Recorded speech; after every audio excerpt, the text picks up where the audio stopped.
Come on, unite. Riley, hello, Hamza. How we doing, my guys? Mountback, Cheeto in the squad. Yes, sir. Yes, sir. There's potential today. There's potential for some good things today. Um, there are potential for some good things today as well. No doubt about it. How we doing? Newcastle beating Liverpool. That's crazy. I mean, on the one hand, I think it'll be sad to see Newcastle win something. You know what I mean? Like I enjoy the memes on Newcastle. I hate how they keep trying to like push a rivalry with us, Newcastle, in recent years. I think it's lame. But at the same time, you know, you don't want Liverpool winning anything either. It was kind of the worst of all possible outcomes once it reached like the final four because it was like Tottenham or Newcastle winning things more or Liverpool, and it was like, damn, all right, fair enough.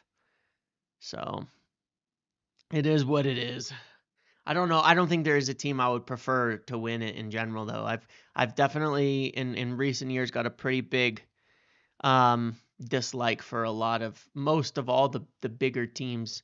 You know, I would have wished it would have someone like Aston Villa, you know what I mean? Like I wish it was someone different, Villa or Bournemouth or Fulham or something like that. You know what I'm saying? Like that's the kind of team I want to see. I would hope are winning some of these smaller trophies and stuff, you know. That's what I would prefer. Some of these teams. Not like Villa's a small team, but you know what I'm saying? Like I'd prefer some of those guys. Fancy our chances against Lyon? Yes, I do. I do. Really do. I think we're going to do better than people think in these games. I mean, I thought so against Sociedad as well. I mean, over the two legs, we were so much better than them. Um, over two legs, we were so much better than Sociedad. Like, I think that you know, in terms of quality of the competition and all of that, like we're far and away right now probably the best team. I mean, Lyon finished in sixth. Um, they can score goals, but we've scored as many in the group stages.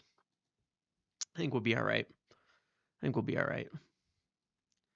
Um, lineup is a disgrace. Splash, man, you gotta cheer up sometimes. You gotta cheer up sometimes, man. You gotta cheer up. What is the big deal with the lineup? The lineup is fine. But yeah, let's get into it. While you're here, please make sure to like all of that stuff. Any insights into the Onana situation? Yeah, I mean, look, it's as simple as of yesterday, Onana was unwell or what have you, and it was looking like someone else was going to be the starting keeper for today. But apparently he's gotten well enough.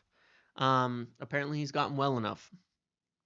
Um, so he's fine now. But yes, please do like the stream, like the video, like that.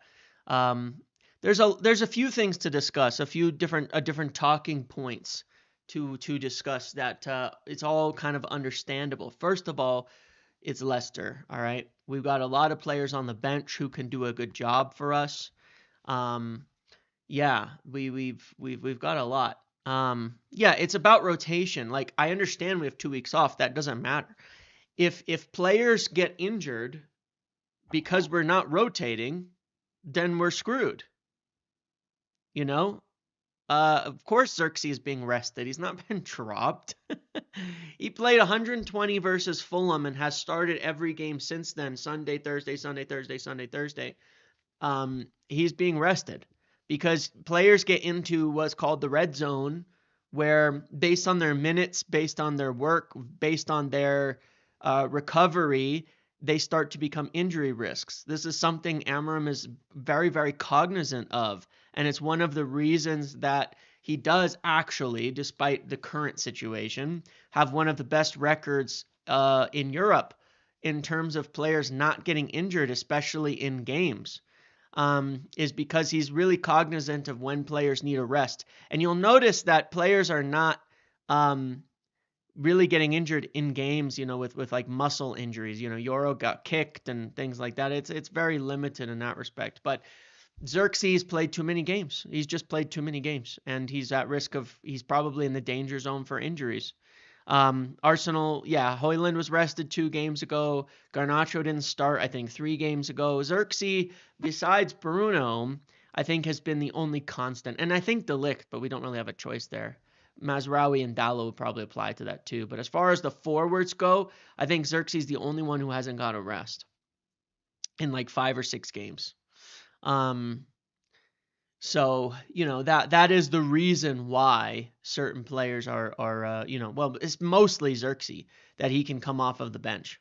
But yeah, how long is Euro out for? He's till he'll be back afterwards.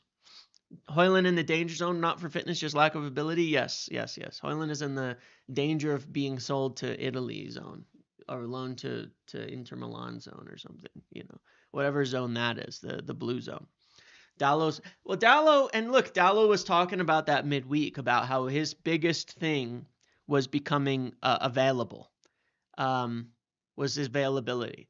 And fair play to him for it. He is the fittest player in the squad, even over Bruno. Like when you look at how they play, he is the fittest player in the squad. There's no doubt about that. And all else aside, that's respectable from an athlete, from a player in the team. That's why he plays. That's why he plays. Am I feeling excited for the future with Amram in charge? Yes. And I'll tell you why. Today, I could see being a little bit rough at times because of just the simple fact of the personnel that we have. However, how would I put it? I said like 3-4 weeks ago that I thought we had slightly turned a corner. Okay. And you could see the signs starting to build in the United team that it fits like in terms of the system starting to show through. You could see, if you've been paying attention since probably I think Ipswich, maybe the game before Ipswich, you could see the signs starting to build of how United really wanted to play, growing in games like even against, in Sociedad where there's more room. It was easier to see the signs growing, but game after game, it has been growing. It has been improving in terms of the system, in terms of how we've been playing. But, it's all about now is really just about, the personnel, whether they can pull it off. There's been improvements. Some of those improvements have been, in selection of personnel and things like that. That's why I think it could be rough today, because some of the biggest improvements have been Dorgu playing the natural role on the left, Xerxes moving to the 10 and dropping in, picking up the ball from deeper, turning, running with it, etc., right? Putting Dalot back on the right. His performances are better there, but those we won't have today. None of those we have in the starting lineup today. But that is because we just don't have enough players. That's the reason. We don't have enough players. So what I'm seeing is that there's a corner being turned, and you could see the progress with the players on the pitch. You could see it. You can see that it was better when you start getting the right profiles into the right positions. You can see huge improvements, but we don't have the personnel available. Now, after the break, we will add Euro, we will add Maguire, we will add Kobbie Mainoo, and we will add there's one other person, Dorgu, back to the squad. Okay. We will add those players back to the squad after the break. And that will help us have some more continuity, have some more options. If Mount can stay healthy, that will add continuity, add options, and allow us to see it more and more. So, I think today could be a little bit rough, just because we just don't have the personnel for it. To play the system, especially in the left and 10s. But I think we'll make some subs and look really good, like we have a few times recently, where after the subs we look a lot better. But I'll be interested to see if even with without the perfect personnel or without the best personnel, we look a little bit better because the team are starting to just get it a little bit more game after game. And I do think in that respect, we have kind of turned a corner. Mount stay healthy if only. I know that is a prayer and a half, but an unlikely one at that. But I still say it. But yeah, I mean, looking at the lineup today, um, my concerns would be, I think Hoyland had his best game in a while on Thursday. I still think his confidence is like whatever he does in his final ball is horrific. But he did better at a lot of things on Thursday. We'll see if he can continue that. It's still not good enough, mind you. But it is what it is. Progress is progress.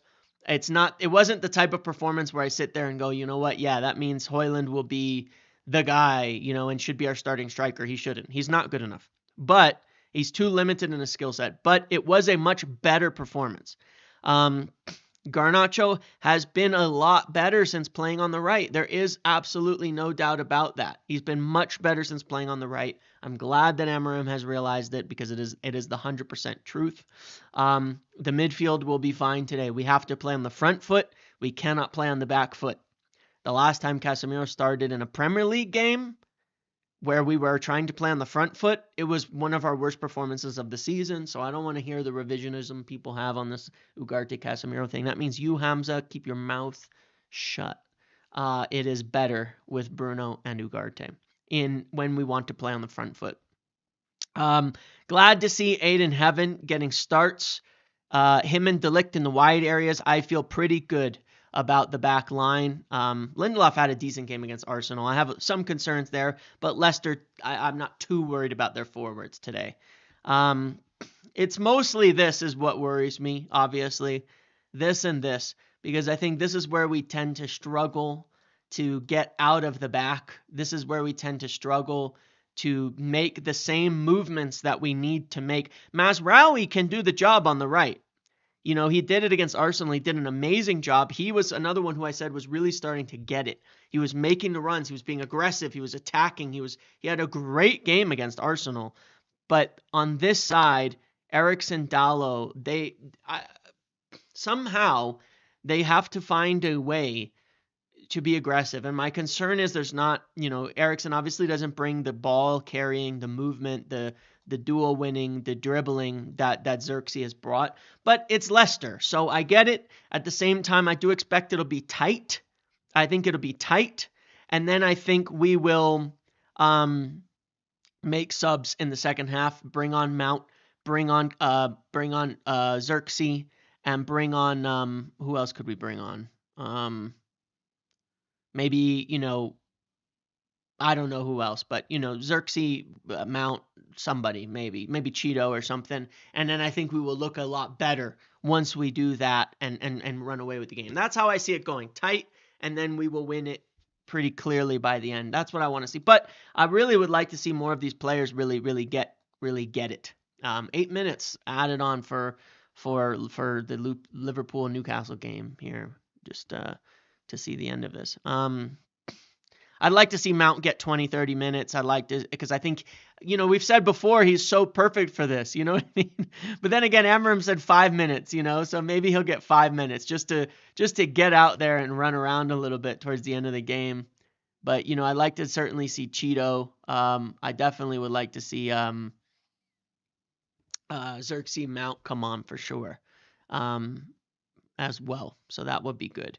A little underrated aspect of this whole thing is that we have a lot of players not going on international break because they haven't been called up or for different reasons. Eighth paradigm on Liverpool, they really have struggled against teams that just go straight at them direct. We did the same thing and we looked really good. And Postacog, not that's the wrong manager. Arnie Slot was like whining about direct balls, long balls, yada yada. There was another game against Villa, somebody else, Forest maybe, where he's whining about direct balls, long balls, yada yada. Same thing tonight. Newcastle have done a lot of that. Those direct long balls into them. They don't know how to deal with it yet. They're quite vulnerable to it. It's interesting because you kind of can beat City the same way in a lot of instances. And I think that this is where Slot, even though they're obviously doing well under Slot, this is where one of the ways they've become weaker as a team is they're more prone to direct play than they used to be under Jurgen Klopp with the adjustment that they've had. So it is interesting to see that. But yeah, we've got kind of a number of players who can, we've got quite a number of players who will be here, during the break. We've got, in our lineup, in our play, I think Ugarte is got yellow card accumulation, so he's not going. Xerxes isn't going. Garnacho isn't going. There's a few others who are not going as well. Obviously, there's some young players like, Heaven and other guys who will get some work in as well. So there's potential for, for a lot as far as young players, as far as players playing in the team over the break, getting to do some more training, getting to do some more work. It is really interesting because the last international break was when Amorim first joined, if you remember. And Liverpool have scored. Chiesa, no, offside. Oof. Christ. I thought they scored. I thought they had that. Hang on, I'm just watching a replay really quick. Is Chiesa offside? Oh, he's not offside. That's going to count. Liverpool are going to have one back here. That's going to count. He's onside. That's going to count. Yep, 2-1. That's going to count. Liverpool are back in this game with 5 minutes to go. Oh, crap. That is definitely onside. That is definitely onside. But anyway, the last international break, it was a long time between these breaks, was when Amorim joined. We actually looked pretty good coming out of the break. Like, you remember the training videos, the things like that when Amorim came into the team? We saw what he was trying to do. It looked like we were doing it even a little bit more back then than we are now. And so, or that we were, a while back. So it's interesting. Yeah, it's well onside. That's going to count. He's well onside. That's 2-1. There was a handball, but it was a good 2 passages of play earlier, so they're not going to go back to that. Because Newcastle had possession in between there, so it won't matter. But yeah, I mean, anyway, I expect we'll see a decent improvement. Are they checking foul in the build-up? Yeah, that's not a foul. It's going to count. That's a goal. They're doing a lot of checks on this, I got to say. But that's going to count. It's going to be one goal for Liverpool.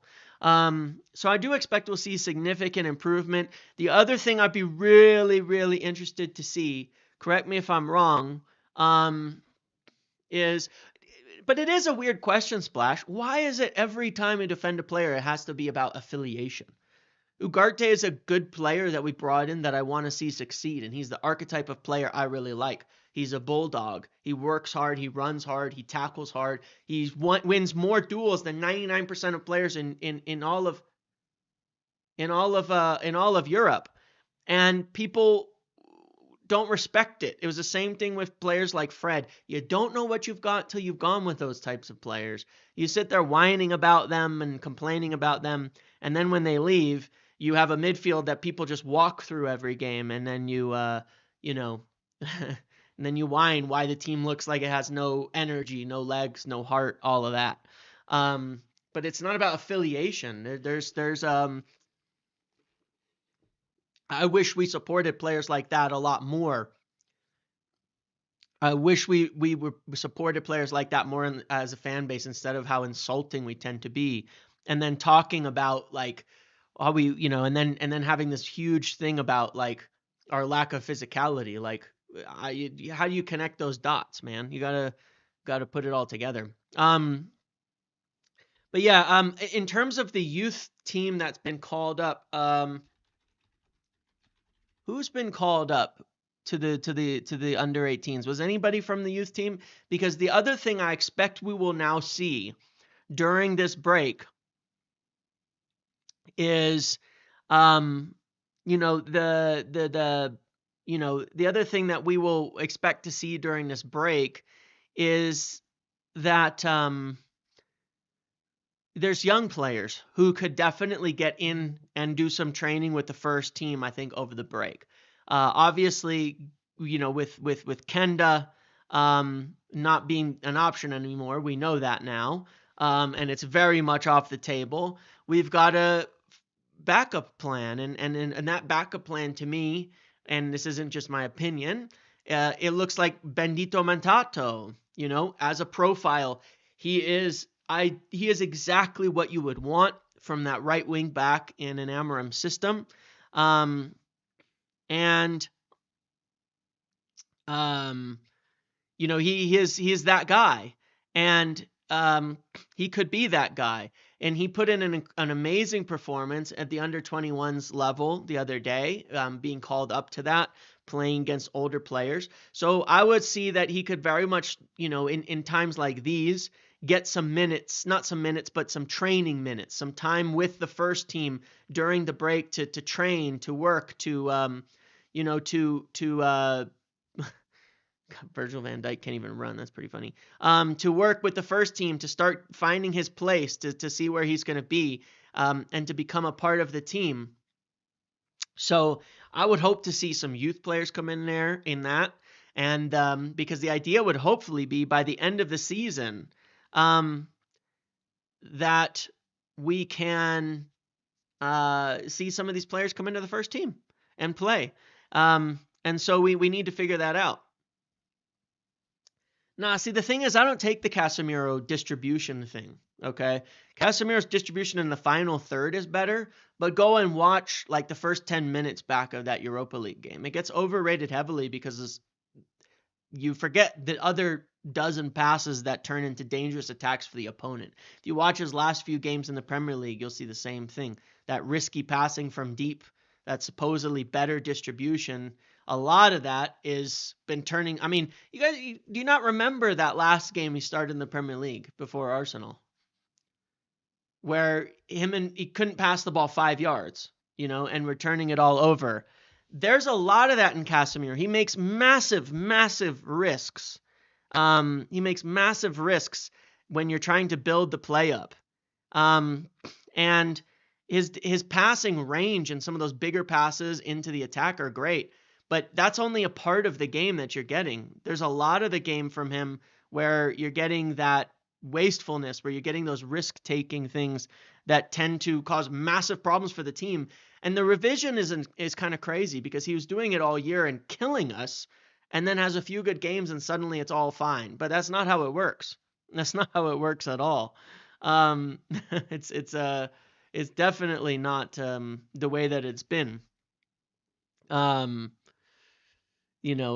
all.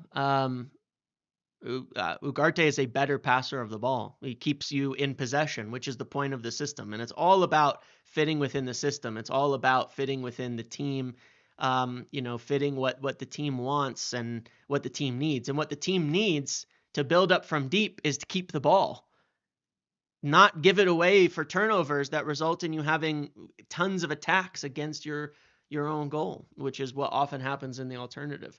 But we'll see that more and more. The more that we play with players who fit, the better that it will be in general.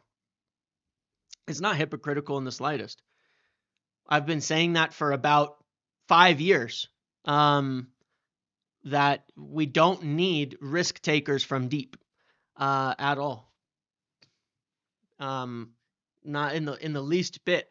And there's so many games where we've been we can't get out the back, and people will just and then they keep calling for passers from deep. But no, Bruno has been a player who has been a successful passer from deep because he's adjusted his game to keeping it safe.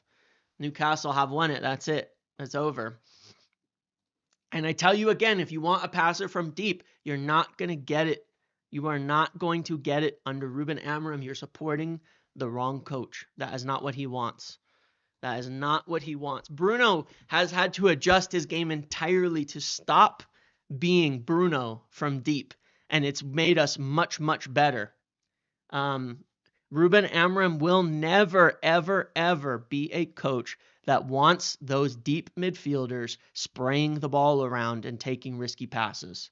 So I suggest, I really, once again, always will suggest that you wake up and smell the coffee in terms of what the coach wants from his players. And it is definitely not that risky passing from deep. What he wants is carriers of the ball. What he wants is what Xerxes has brought to the table. And that's been the biggest reason, that and Dorgu have been the biggest reasons why we've looked a lot better in recent times. The dropping in from the 10s, the picking the ball up deep, the carrying of it, the high positioning from the wingbacks. That's what we have to see today. That's what we have to see today.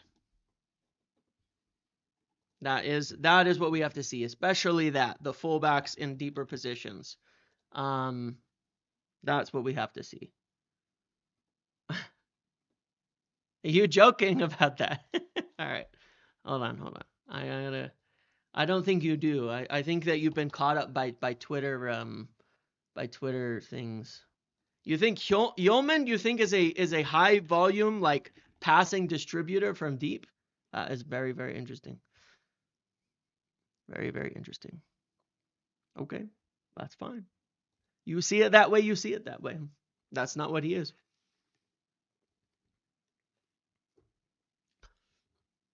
I've watched them for a long time. Yeoman is competent. Yeoman is competent. Inacio is certainly not a some people. Yeoman is Inacio is not a midfielder, so I don't know why you'd even bring him to discussion in your accusations of someone being a know-it-all. And then mention a center back. That's where he wants his passing, from the center backs and from these different positions. Yeoman is a good and competent passer, but it's not his priority. It's not what he wants him for. He said you'd be disappointed if Amorim used Eriksen and Lindelof when we played Spurs. But he didn't use Lindelof. He played Aid in Heaven in Europa League. Today, he's playing Lindelof. If Dorgu was able to play, Lindelof wouldn't be playing. At all. So that doesn't particularly matter. Lindelof is playing because we literally don't have an option. We have nobody else to make it onto the pitch right now. Correct, Benjamin. I've watched a lot of Sporting and a lot of Yeoman.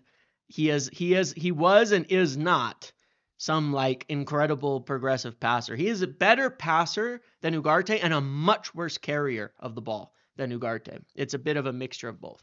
I wouldn't like to see so much Eriksen, mind you. There's no doubt about that, but I think the question is, who would you put in, right? Like he's been playing Xerxes a lot. Obviously, instead of Eriksen, putting him there. Mount will get back in the team. He doesn't seem to rate our, at the youth level, he doesn't seem to rate the 10s. You know what I'm saying? Like, that's the part that's, unfortunate for me. He doesn't seem to rate the guys we have for 10s. They're not playing, they're not debuting, they're not coming off the bench. What I want to see, though, is more Cheeto minutes off the bench. Maybe Amos getting in the team a little bit, just as a few minutes. But I don't think we're going to see much of these guys at the 10s. I know there's a lot of people, that have been really hyped on Morehouse and these guys. But they're not here, man.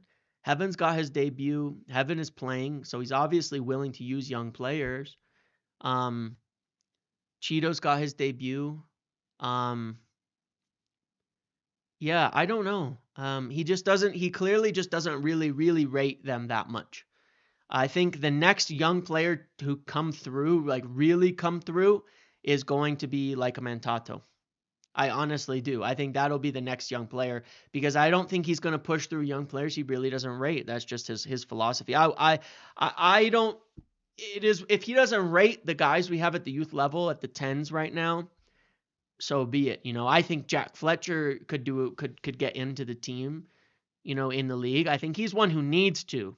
You know what I'm saying? Like I think Jack Fletcher is at the point where he also had an amazing game at the under 21s last game.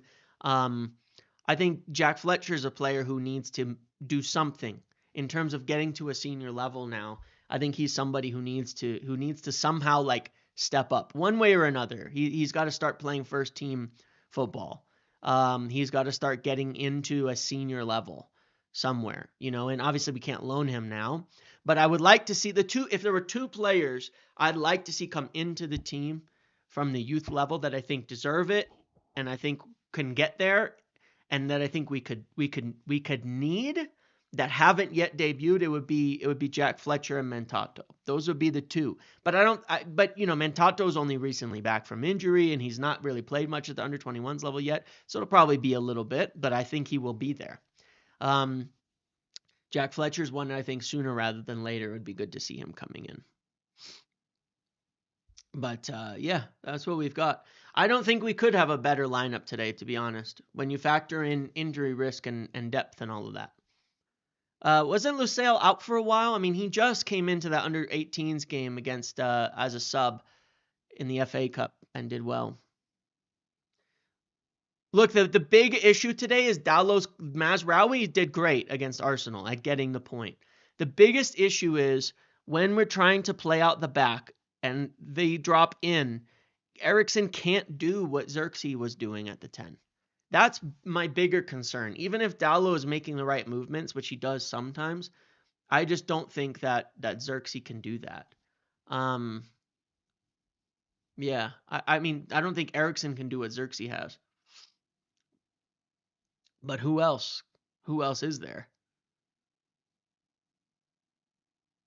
Like, what else could we do today? If Xerxes is an injury risk, what else could we do today?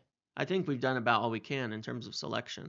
Like injury risk, I mean by he's played too many minutes. I think it's about the only selection we could pick today, to be honest. I think it's okay. How crap is Salah in finals? Yeah, I mean, he's no Marcus Rashford. He's no Marcus Rashford. Can say that. He ain't no Marcus Rashford.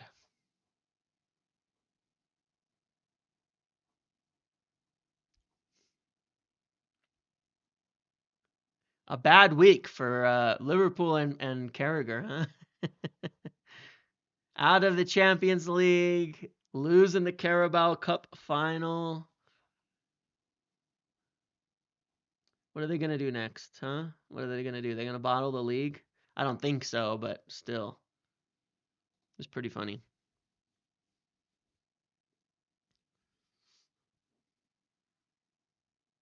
Go grab a drink. I'll be waiting. Yeah, I'm gonna end it in a minute here and head over to do the watch along. I need to get ready for that because obviously we'll be watching that live. I'll be live over there in about 10 minutes.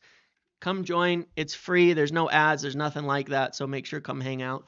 I thought Højlund had his best overall performance in months on Thursday. Yes, the goal. He was better in his overall game. He was better. Today, I think this is how it's going to go. I think we will. It's all dependent on whether Dalot can get the picture on stepping up. And then I think it's going to be tight until the subs. But if we get a first goal, then I think we're going to do really, then we could run away with it pretty easily. At the same time, I think that's mostly it. And then I think Xerxes comes on, 60, 70 minutes in. Mount comes on a little bit later. And let's say hopefully we get Cheeto to come on. I got the wrong name for him, but hey, the right, yeah. And then hopefully we do better with that. And then hopefully we can get some goals later on to run away with it. But We need to have a couple good performances in a row. We haven't had that. I mean, we have in the last few games. I mean, sneakily we have Sociedad, Arsenal, Sociedad. Fulham, I wouldn't say was a good game, but it wasn't nearly as bad as the outcome. We probably should have won that in regular time. Ipswich how was Everton? I feel like Everton was bad. Why do I think about Everton was the awful game? That was the point I was making about the midfield. Casemiro nearly killed us in that game in the Premier League when we were facing a high pressing team where we were having to try to play on the front foot, where we were having to play through a team who was actually like pressing us, where we couldn't be in a deep block. People forget not that long ago just how bad that game was. And how much better it was against Ipswich with Ugarte, even with being down to 10 men and stuff like that in the following performances. So people forget. People forget. People forget. That Everton first half was one of the worst halves of football we've ever played. Did you put the Ipswich game in the good game category? Absolutely. We were playing very, very good before the red card. We had two huge blunders on the goalkeeping side between Dorgu and Onana and the red card. Outside of that, we played a very good game against Ipswich before the red and after the red. So I don't know what you were watching. We were down to 10 men. We played extremely well against Ipswich in both halves, actually. Pretty much outside of the errors, we were way better. We were great. We were playing really well in the first half. And then we scored 2 goals and gave up 2 goalkeeping errors. And then we scored a goal even at 10 men in the second half and held on to the lead. That was a very, very good performance from United overall. And it was one of the games where we started to really see in that first half the sequences were working, the flow was working, the system was working. We were creating chances, we were controlling the game. Up until the red, we were in full control of the game. I don't know. It was a very good performance. If you can go back and find people talking about it, everybody was acknowledging that, as well. But it's been growing game after game since then.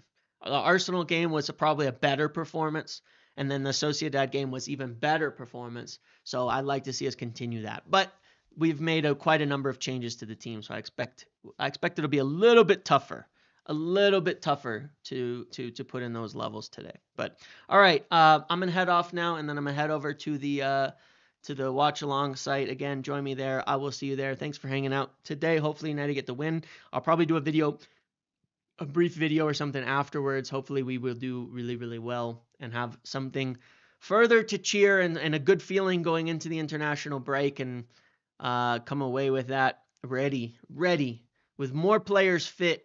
It's crazy when you think about it. Yoro, Dorgu, Mainu, Maguire, Mount. We could have five players back that we haven't had in the last few weeks for after the break. Huge impact in gain to the squad over what we've had for the last 2-3 games. And even then we've been putting in good performances. So good stuff. All right. See you all later. See you over there. Have a good one. Enjoy the game if you're not hanging out on Big Up on the Watch along with me, and I will see you after. Goodbye, everybody. Good luck, and